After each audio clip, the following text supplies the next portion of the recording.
Social anxiety doesn't always look like fear. Sometimes it looks like overthinking. Sometimes it looks like silence. Sometimes it looks like wanting to connect, but feeling unable to move. You might appear calm on the outside, while inside your mind is running through every possible outcome.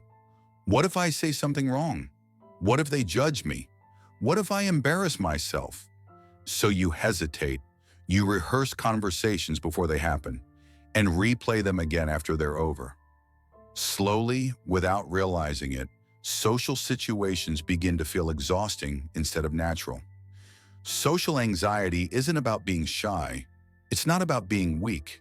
And it's not about disliking people. It's about a nervous system that is constantly scanning for danger, even when there is none.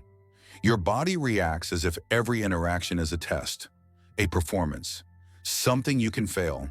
Your heart beats faster, your thoughts tighten, your awareness turns inward.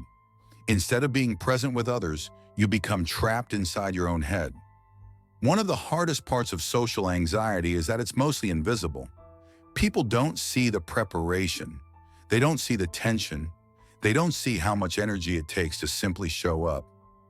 You might cancel plans at the last moment, avoid eye contact, choose silence over speaking, and later you blame yourself for it. Why am I like this? Why can't I just be normal? Why is this so hard for me? But social anxiety isn't a flaw in your personality. It's a learned response. Often, social anxiety develops from past experiences, moments where you felt judged, embarrassed, misunderstood, or emotionally unsafe. Your mind remembers those moments and tries to protect you from feeling that pain again. So it stays alert, hyper-aware, always ready to defend. The problem is, what once helped you survive now prevents you from living fully. Social anxiety feeds on avoidance. The more you avoid situations, the more threatening they feel. Not because they're actually dangerous, but because your nervous system never gets the chance to calm down. Avoidance brings short-term relief, but long-term, it strengthens the fear. And over time, your world quietly becomes smaller. Here's something important to understand. You don't overcome social anxiety by forcing confidence. You don't need to become louder, more charismatic, or someone you're not. Real progress begins with safety, not performance. Your nervous system doesn't need motivation. It needs reassurance. Instead of asking, "How do I stop feeling anxious?" a more helpful question is, "How can I feel a little safer right now?" Safety might mean slowing your breathing, grounding your attention in your body, allowing moments of silence without judging them.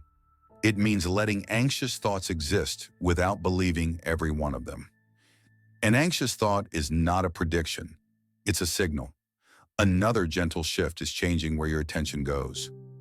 Social anxiety keeps your focus locked inward. How do I look? How do I sound? What do they think of me? Softly redirecting your attention outward can reduce that internal pressure. Listen to the other person's words. Notice their tone. Be curious instead of critical. You don't have to be interesting. You just have to be present. Progress with social anxiety is often quiet.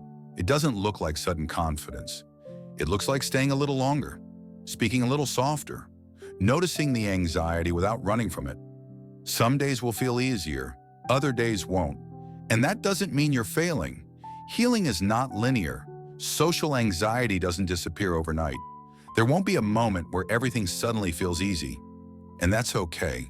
What matters is not becoming fearless, but becoming kinder to yourself in the moments when fear shows up. You don't need to push through every situation. You don't need to perform. You don't need to prove anything to anyone.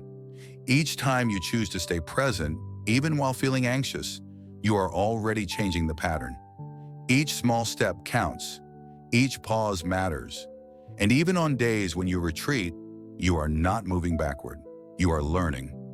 Social anxiety may be part of your experience, but it is not the measure of your worth.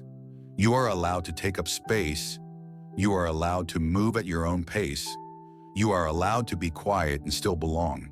And maybe over time, you'll notice something subtle. Not that the anxiety's gone, but that it no longer controls you. that you can feel it and still choose to live, one moment at a time.